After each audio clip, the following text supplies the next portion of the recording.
Welcome to a new episode of Outside the Panels with your host, Johnny the Machine Hughes.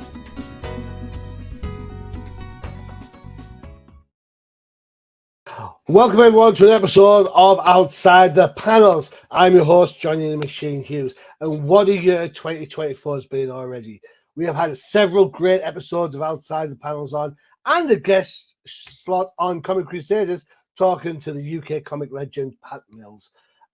This time around, I'm speaking to a writer, creator for one of my favourite indie publishers that I've managed to speak to over the last couple of years. I'm talking, of course, of Ahoy Comics and the ultra-talented Eric Palicki. Eric, how's it going? Johnny, how are you today? I'm doing great. I am very well, sir. Very well indeed. I like how we color-coordinated our shirts. Yeah, I mean, my drawer is mostly just black T-shirts. So, I'm supporting my sister here today with the Orville T-shirt. So, name drops. Here we go. Yeah, starting early today. Your sister being? My sister Adrienne Palicki, star of stage and screen. Almost killed John Wick one time, Agents of S.H.I.E.L.D., and most recently of the Orville, where she plays Kelly Grayson. I noticed you don't mention Wonder Woman in that. I know my audience. Wasn't she also the girlfriend of one of the brothers in Supernatural at the start of the show? Yeah, she famously dies in the pilot episode of Supernatural. Well, and yet, Supernatural being what it was, she still managed to appear in 3 more episodes throughout the run. So good for her. Hey, dying in a bed on a horror show didn't hurt Johnny Depp any. So you know what I'm saying? There you go. Yeah. For everyone who has no idea what I'm talking about, Johnny Depp famously gets absolutely mutilated on a bed in the very first Nightmare on Elm Street, all the way back in the 80s. Yes, this is grey hair. Yes, it's real. Yes, I'm that old. Thank you. Right. Okay. So after the show, if you get me like some autographs, because I thought she was great. She was a great Bobby Morse for sure in S.H.I.E.L.D. She was that season is probably my favorite season of S.H.I.E.L.D. by far. So. All right, I'll see what I can do for you, Johnny. Excellent, cool. Right, enough about. We need to talk about you and your fantastic book. We've got it in the background. This is volume 2. It's a trade paperback that's coming out on February the 14th. Black's Myth: The Key to His Heart. So, for those people who, for a better word, should we just call them morons, who missed volume 1? What's the idea behind Black Myths? Sure. Blacksmith is the story of Strummer Mercado, who is a private detective living in Los Angeles who also happens to be a werewolf. And the crux of the story in the first volume is really about Strummer coming to terms with what she is and finally learning to stop hiding from that side of herself and becoming more comfortable in her own skin. Cool. And throughout the story, we're able to kind of reveal that there is this supernatural underground that exists and thrives in Los Angeles. Because if there's going to be a secret supernatural underground in any city in the United States, it's going to be Los Angeles. Fair point. So I guess being a werewolf during the moonlight hours, I bet poor Strummer's time of the month must be absolutely awful. Yes, I went there. Yes, you did go there. Yeah, early on. We've got name drops and bad jokes. To be fair, I just wrote that down. I thought of it. I was like, oh yeah, that's fine. So the book is being described, especially this volume, as pretty much as a noir horror. Now, over the last 3 months or so, I think noir has made such a massive sort of comeback. It's got resurgence of sorts. What is it you think about noir that actually gets us kind of excited as readers? Oh, so one of the hallmarks of noir storytelling is kind of this sort of prevailing darkness, and I think all you need to do is open the newspaper or a news site, and the world is kind of a dark place right now. And I think there is something about noir storytelling that one embraces that, but then further kind of gives the potential, the possibility that these characters are going to be able to find light on the other side of the tunnel is, I think, what's appealing about the storytelling. For me, I've just always been drawn to not just noir storytelling, but some of the tropes and cliches of that genre, things like private detectives and the like. Yeah, we all love a good gumshoe. Sure. And I mean, I always said that the first volume of Blacksmith is, it came to me as an idea while I was watching The Maltese Falcon and thinking, man, this would be so much better if there were monsters in. So it's a classic film. You're thinking, what would make this better? A werewolf. Right. See, that's the kind of, I suppose, out there thinking that you kind of have. You can sit back, you can enjoy a creative writer such as yourself. You can kind of think, and then go down that route. I was very interested when I read the book. There's a couple of relationships in the trade paperback throughout the book, and it's kind of indicative a little bit. I think you mentioned tropes earlier. Buffy has that kind of hero, anti-hero, kind of hanging out with the ghouls and the goblins of the world, and people love Buffy. I think Buffy's aged quite well. Angel, on the other hand, I don't think has aged as well. But so I do want to say, I think as a whole, Buffy is a stronger series. But I will say, and I will die on this hill, that Angel season 5 is the strongest single season of the Buffyverse TV series. I've got my little pen. I'm going to check that out. Angel 5. Okay. Perfect. Cool. That's fine.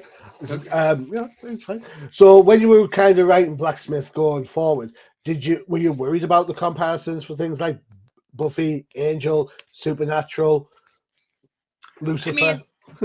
I don't think I was worried about the comparisons. On the contrary, I think I wrote books.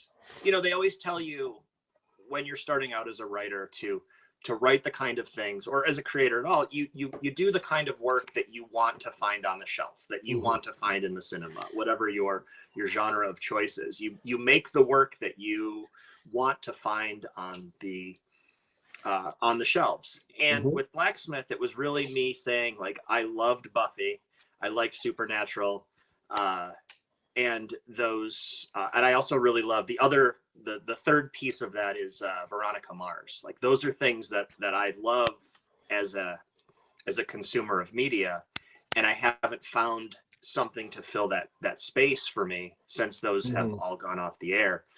And so this is me doing that kind of work, the kind of work that I feel is a little bit lacking in the comic space right now. All right, okay. As a writer, then, do you find that there's a couple of things I always think are hard to write in comic books specifically. One being comedy, because you need the visual cue to help you with some of that. And two, horror, because when you watch a horror show, whether it be a serious, super dark horror, or whether it be something a little bit more lighthearted, you need those kind of additional nods, like the kind of the way them, when the music changes, or when you see a door creak closed, when it opens up, there's going to be someone behind it, and all that sort of stuff. You can't do that kind of setup in a comic book because you kind of just absorb the page as is. How do you write for that then? Although I will say this, before I let you answer the question, there's a bit in the book, and we'll get to when we look through the pages, where the girl that they rescue, Claire, is like, oh, so you can see it too. And I had no idea that was coming. I was like, whoa, that was impressive. That was a good bit of pacing for sure. But then how do you kind of maintain that kind of, not jump factor? Yeah, jump factor. Yeah, you can't, like, comics just don't have the capacity of, like, you can't really put a jump scare in your toolbox as a writer the way you can when you're making television, because you can't control the speed at which a reader you can do your best to sort of manipulate the reader into the speed at which they consume the book, but you ultimately can't stop them from reading ahead or from not paying attention to the images as well as they should. And what you can do in comics, though, with in terms of horror, is it can be sort of like an emotional beat that you can do that's scary, like mankind's capacity to be self-destructive or destructive to one another is something that you can really focus on when you're crafting a story on the page, and that can kind of create that same sort of emotional that heightened emotional state that a jump scare will in television. It's an interesting point, that, actually. I never really thought of it kind of like that, because you would think, well, when we watch horror on in different medias, it's very much a case of we react to what we see, and we act visually. We react. It's not until after the effect. I'm a bit of a reflective character at times, so what did I watch? Paranormal Activity. You know, the first one. And there's stuff happens all the way through, and spoilers, she gets dragged off the bed at the end. And I was fine. I was like, yeah, okay, fine, yeah, whatever, you know. And then about 3 nights later, I'm lying in bed with my foot dangling out. That's when it hits me. And I have that emotional response to it. Not because I'm watching it there and then, but because it's sort of like sat in my brain for a while for percolating. I think sometimes when we read horror in comic books, it works that well, because you then read the book, you put it down, things percolate, and you're like, oh, you know, you get the emotional response as you read it, and you also get that kind of reflective moment that adds weight to what's going on. So I think that's a really clever trick. Yeah, I mean, I think for me, if I had to like think about scary or good uses of horror, I always think about the early episode or the early issue of Sandman with John Dee in the diner, and how there's nothing that really constitutes a jump scare in that, but it's just this one man's capacity for evil, and the fact that there is just this sense of hopelessness in throughout that entire issue, up until Morpheus shows up. It's a bit of a superhero one, so apologies for this. The Grey Man in the Justice League books, written by Keith Giffen and J.M. DeMatteis, he used to freak me out a lot. Just walks across all the chaos around and be like, what's going on? Even Dr. Fate's scared of him. What's going on? So talk to me about your comic history then. What is it that got you into comics in the first place? What's the sci-fi? Do you get this question a lot? No, I don't. It's one of those things where there are lots of moments where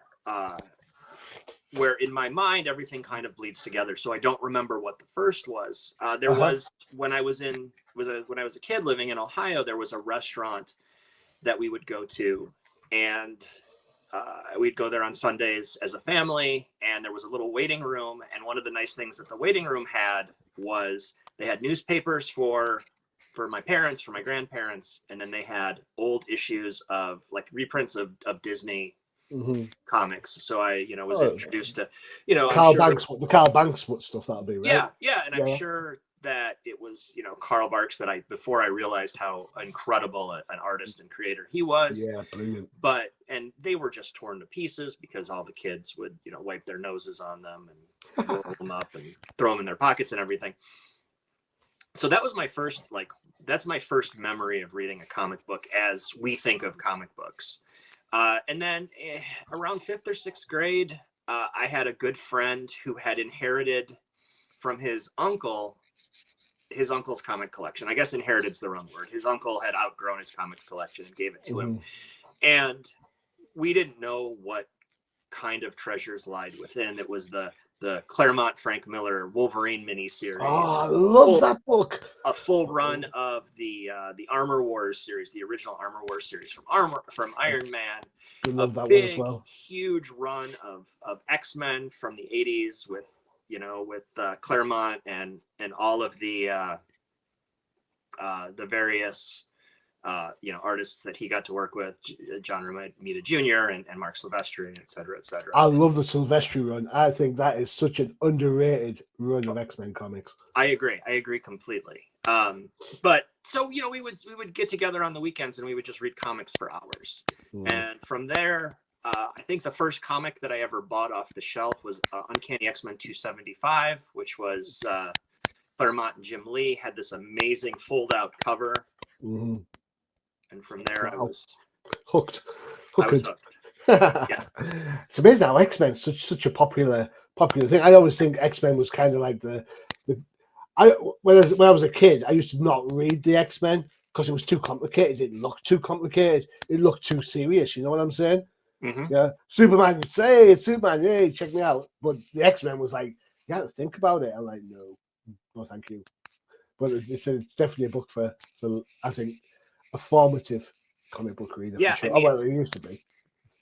Yeah, I think there are moments in any run, right, where anything that's existed for 60, 70, 80 years is going to have its ebbs and flows, and we're going to be able to point out tons of high points. I think that the Hickman run, the original House of X Powers of 10 run, is incredible, and I think it's kind of it's waxed and waned since then, but that original 12-issue miniseries is very good. It really did set up a really cool status quo.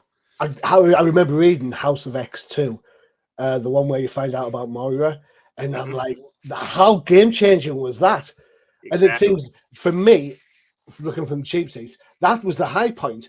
I don't think it's ever got to that point again. It's been on like a steady, and I read the books, and I'm like, sometimes, no disrespect to anybody, because nobody thinks, oh, I'm going to write a bad comic book. I read the book and I think, haven't I just read this one? the art looks the same, the writing, the lettering's the same. I'm like, did I just what? Yeah. But as you say, it has series like that have ebbs and flows. Cool. With the idea of Ahoy Comics and Blacksmith, you're writing miniseries. You're kind of doing it in like 4 or 5 issues. Boof, there's your arc.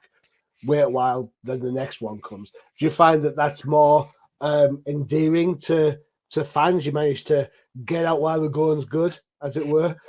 Well, I think it speaks to sort of the economics of the medium right now and of the industry right now, that miniseries are more palatable to an audience, especially in the indie comic space.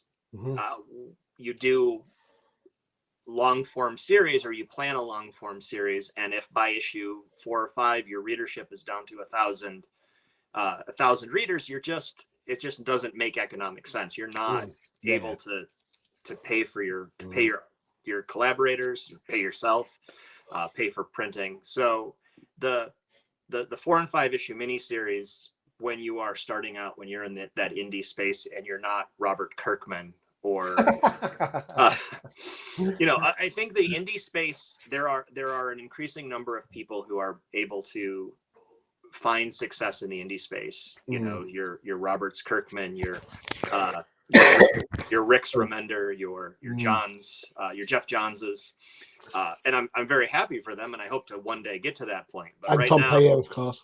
Don't forget 4 Tom and Payer. 5 issue miniseries are what I can do, and I really do feel, we're here to talk about my very first sequel series. I've done a lot of 4 and 5 issue miniseries that were 4 and 5 issue miniseries, and that's the end of the story. But I feel very blessed that I was able to actually come back to Strummer's story and give her another chapter in her story. Cool. And I think the setup's been perfect, Eric. If you think detective, in LA.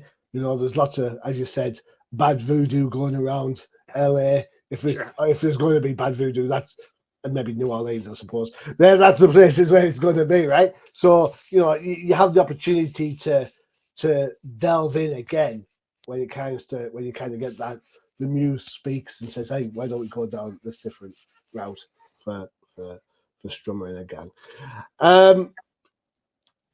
We're going to take a quick break for one of our other shows. And when we come back, we're going to have a look at the book and some of the pages. I have a question about the art and some of the choices in there, if that's okay.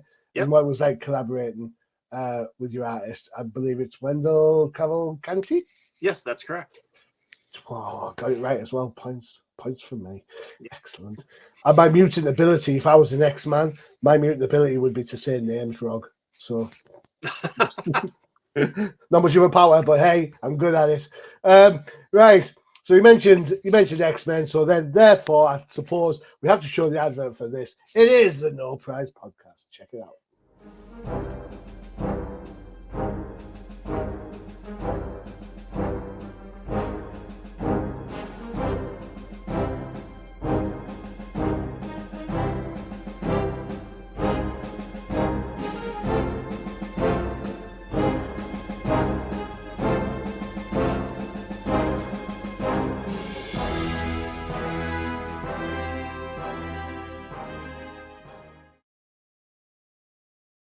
There you have it, the No Prize Podcast, your place to go for all your Marvel, Disney Plus, and MCU information. Don't forget, you've also got Lucas and his 2-minute warning. There you go. Cool. Right. Let's get into the book, shall we? All right. Boom. There we have it. Great cover. I have to say, love this. Absolutely. It screams magic. You've got the tarot deck. You've got a candle going there. You've got coffee. Lots of different. You've got files on the desk. Kind of like Buffy meets Jessica Jones to an extent. I thought this cover looked like. Yes. Yeah, I love Liana's cover work throughout the series. Mm-hmm. You know, she was able to provide. Pardon me. They were able to provide a very cool through line for all 10 issues, providing the cover art. This is actually originally the cover art for issue 4 of the second volume. Okay, cool. Well, it's really good. I really like it. It's got all the trappings of what we expect from a kind of horror noir side. You've got the horror, the kind of magic stuff going on, as well as the files there. Cool. Excellent. Right, so let's have a look. So there you are. Excellent. Wendell Cavalcanti is on art. And is it Rob Staines on letters? Yes, that's correct. Cool. And there is a cover credit there. You can't barely see it, so apologies for that. Your cover artist was, what's their name? Sorry. For the cover artist, Liana Kangas. There you go. Cool. Excellent. I like these kind of design motifs as well. They're spot on. I like them. Dotted through the book. All right. So the thing that struck me straight away was it's a black and white book.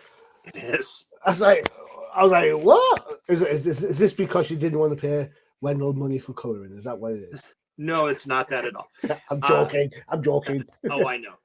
Actually, the original pitch for the book was in color. And Mm-hmm. if you pick up the first volume trade paperback, hint, hint, there are some color pages from the original pitch by Dee Cunniffe, who Dee has done quite a lot of work for in the indie comic space, including coloring Baby Teeth for Skybound at Image, and a number of other books. But Dee's lovely. Dee's work is just spot on. I love Dee. Yeah. But as we pitched it, or as we progressed through the first volume, the decision was made actually above me. It was made by Sarah Litt, our very talented story editor, as well as Tom Pyre and Hart, to do this as a black and white book. And if I'm being completely honest, I was a little heartbroken at that decision initially. but they really felt that Wendell's art was good enough to stand on its own. They also pointed out to me that the best-selling indie book of the last 2 decades was a black and white horror book from an indie publisher. So why not?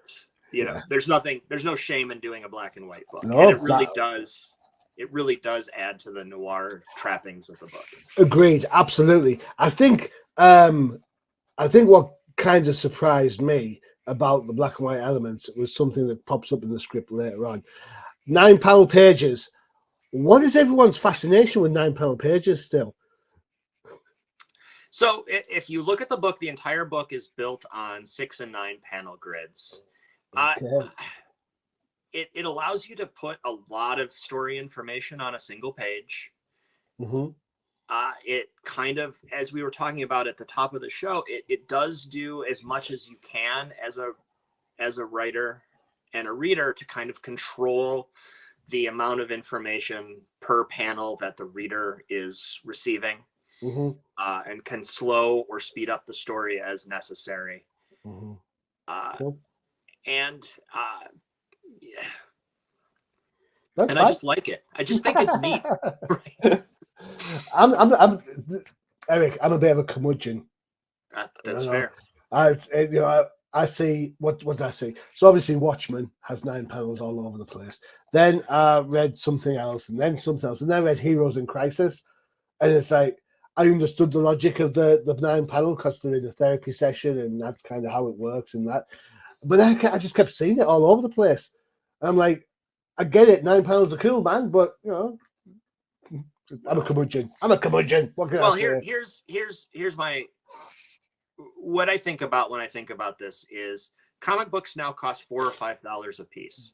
True. And if I give you a splash page of a garbage can or a filing cabinet or something that doesn't deserve a splash page, then I am not doing right by the reader, by the purchaser of this comic, because I want to give you something that has a certain density to it, because I know that, you know, you can buy one comic for $4.99 or you can pay $5.99 and get a month subscription to Paramount Plus, and that's going to have a hell of a lot more a lot more entertainment for your buck. So I want to make that this is worth your while. Perfect. You know what? I get that, and I never thought of it from that kind of point of view before.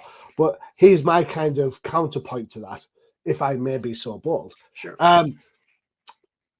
Do you think that every movie you go and see, of which is charged onwards of $12 to $16 per ticket, do you think it has the same level of gravitas? No. And that's a fair counterpoint. Yeah. So I think there's an audience for both. Yeah. To be honest, I think if you want something that has gravitas and some meat to it, and this book is absolutely that, great, check it out. If you want something that's a little bit more like splashy and wow and whatever, then go over there. Get that book. You know, I think there's enough room on the rack for both. Yeah. And go on. Sorry. I love this particular panel that you're showing now. I found out the hard way as we were putting this book together that the Hollywood sign is actually a registered trademark of the city of, or the township of Los Angeles. Right. So that's why I put an observatory right bang there in the middle. Yeah, right. Well, we had to figure out how to angle it so that you could see and get a sense of the position in LA that we were in without actually showing the sign. All right. Okay. Cool. Here's the thing that kind of threw me regarding some of the aspects that we talk about in the black and white book. It's very clear through the dialogue of this next few pages that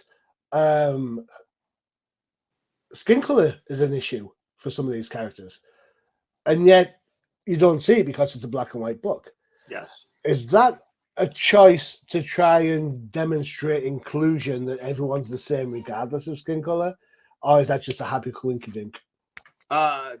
I would love to lie to you right now and say that we were totally cognizant of that as we were putting the book together, because that makes us sound a lot more intelligent than we actually are. So happy coincidence. It's a happy coincidence, and I think, you know, were we a little bit more on the ball, we could have done some things with light and shadow to give you a better sense of that particular aspect of Claire, who is the character we see here, who is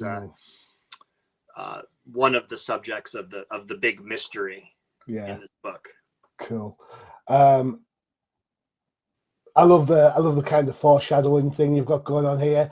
There's the werewolf, and it turns out to be Strummer there. Check it out. It's kind of a bit of a nod to who they really are, which is cool. I'm going to leave it there because there's a couple of things coming up that I think are really, really, really key. But I've got to say that the art, it reminds me so much of kind of European comics, with it being black and white and with having it quite heavy lines in there as well. So that's obviously going to appeal to me, being a Brit. I'm like, that's obviously going to get my vote. What was it like working with Wendell when it comes together? This is the third published collaboration that Wendell and I have had together. We did a book at Scout Comics called Atlantis Wasn't Built for Tourists, which is a fun color, another horror book, and then he also drew the first volume of Blacksmith. And then we've also done a number of pitches and things, smaller projects that unfortunately didn't go anywhere. And at this point, we have this collaborative, this kind of back and forth. We have this language that we can talk to each other. Writing a script for Wendell at this point is very easy for me because the shorthand that we're able to use, he knows what I want. I can anticipate what he wants to draw and kind of how he will draw it. And I would love to work with Wendell for the rest of my life. And I hope that we can facilitate projects like that. I would love for us to be able to look back on our careers 20 years down the line, and people will say that we had the kind of working relationship that Brubaker and Phillips have, or those sorts of long-term or Garth Ennis and Steve Dillon had, something like that, where it's 20 years worth of content that we get to make together. You know what? That's a really nice kind of thought to think of. Collaboration wise. I will say, are you a full script writer? Do you write full scripts now when you work with Wendell? And do you kind of give ideas of where the camera angle should be, or do you leave that up to Wendell? I do when it's very necessary for the emotion that I'm going to convey. But I try to write as spare of script for him as I can, because I know what his instincts, how he will handle it instinctually. And you showed the very first page of that first issue, and if you read all 10 issues, we always start each issue with a full page splash from a downward angle. The idea is to convey something like one of the books that we both really love, which is Daredevil Born Again, where Miller and Mazzucchelli start each issue with that same downward angle, that same splash from a downward angle, looking down at Matt Murdock and conveying his differing state throughout the story. Declining state, I think, if you were talking about Born Again. Yes. Seems to be you're a bit of a Frank Miller fan then, yeah? It's hard not to be. I'm a comics creator of a certain age, and I started reading in the very late 80s, early 90s, kind of with his first renaissance when he was really firing on all cylinders, doing the Sin City books, and then Daredevil. I think maybe the Sin City books, as well as when he came back and did Daredevil with John Romita Jr. I can't remember what the book is called, but fine. There you go. Man Without Fear, the Man Without Fear miniseries, was those were formative books for me. Cool. I love Year One. Year one for me is my favorite Batman story. Anyone asks me, they'll say, "Well, what about the Dark Knight Returns?" I'm like, "Nah, no." Now, when you read it the first time, you're like, "Wow, this is brilliant." But now, as very much as you mentioned earlier about the world going to hell in a handbasket earlier, my words, not yours. The book reads so satirical, and it's hard to take it serious anymore. It's almost The Dark Knight Returns is almost as campy in this world that we're living in now as Batman 66 was back in 66. It's Yeah, you know, it's kind of. I recently rewatched the animated movie as well. And I was watching it, I'm like, oh man, this is just so like, yeah, never mind. yeah. Cool. And I think that I love year one as well, and I think that DC did a fantastic job. I don't know if you've ever seen the Absolute Edition of. No, I haven't.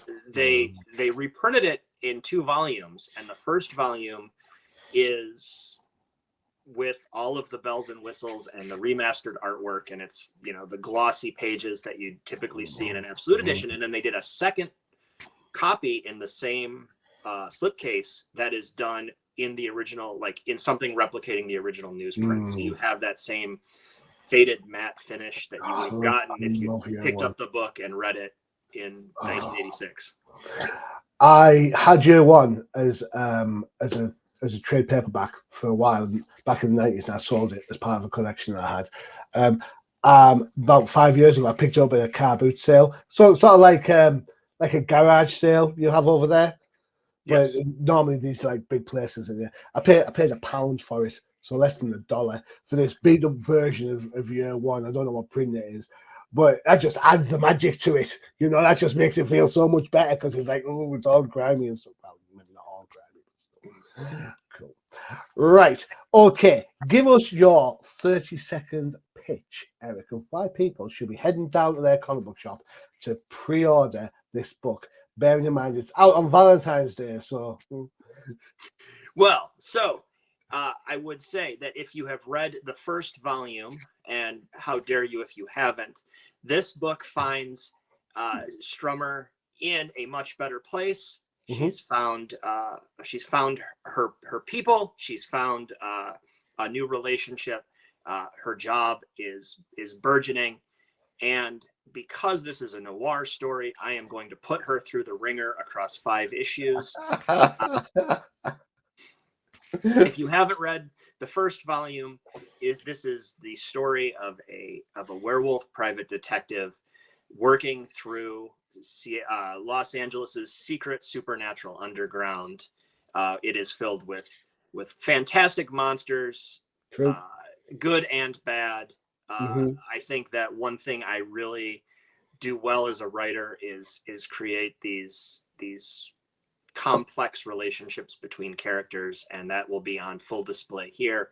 You meet a lot of the cast from the first volume, as well as introducing Claire, which we saw that in the preview pages that Johnny just showed us. Yep. And she really forms the backbone of the big mystery to be solved in this volume. Cool. I have to say, I did notice, this is probably my last comment, there's a Detective Chandler in this book. Is that a Detective Raymond Chandler by any chance? Yeah. So Detective Chandler is actually named after my first cat. So okay. But I suppose Detective Whiskers just wouldn't work, right? Detective Whiskers wouldn't work, and that cat may or may not have been named after Raymond Chandler. Right, very enough. 1 degree removed. 1 degree. Yeah, 1 degree of separation. Yeah. Excellent. All right. If you have enjoyed listening to Eric talk about the fantastic book, you can follow him on Twitter and Insta and a whole host of others. Yeah. Blue Sky, is it called? I don't know. Yeah. I'm too old. I'm too grey. I can barely manage Twitter, never mind anything else. And yes, I'm still calling it Twitter. It's never going to be X to me. It's never going to be X. Yeah. Oh, when Elon Musk sells it in 6 months, it'll be back to Twitter anyway. Yeah, exactly. If you want to order Blacksmith, the Key to His Heart from your local comic book emporium, there is the diamond code NOV231094. Book is due out on February 14th, so get that book on pre-order straight away. It's from Ahoy Comics. So Ahoy Comics, as people will know, Wrong Earth. That's all I'm going to say. Wrong Earth. Yeah, everyone loves that book. That's cool. Yeah, I'm happy being the third or fourth best book that Ahoy publishes. But I'm thinking you're doing yourself a disservice there. Like, I think Ahoy are an absolutely great company. The amount of different stuff they're putting out right now is just so well done, well published. And this is another example of that. I appreciate that. Thank you so much, Johnny. You are more than welcome. Eric, you've been absolutely fantastic. Thank you so much for spending the time. I know it's been a busy schedule for you when your book due out. You're all excited? I am excited. I love book release days. Cool. So. Do you still do that thing where you go to the comic book shop and buy 10 copies for yourself and stuff? I always buy. I try as hard as I can to get to a comic book store and buy at least one copy on release day. This year I'm going to have to make special arrangements with the lady friend to let me. Of course, Valentine's Day. Yeah.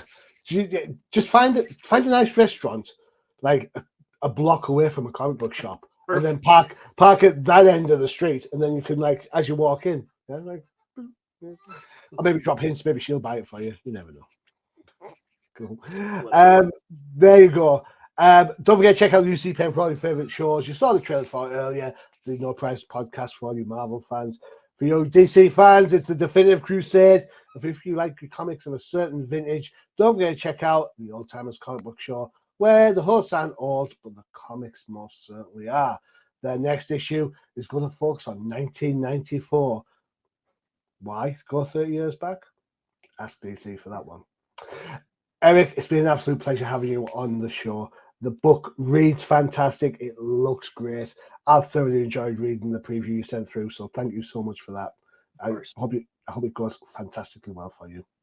Great. I appreciate it. Thank you so much. This was a lot of fun. Cool. Excellent. There you go. We're all done for another show. I've been your host, Johnny Machine Hughes. And as always, adios. Visit undercovercapes.com for the latest and greatest podcasts via the Undercover Capes Podcast Network. Also visit our parent company website, comiccrusaders.shop, all about comic pop culture.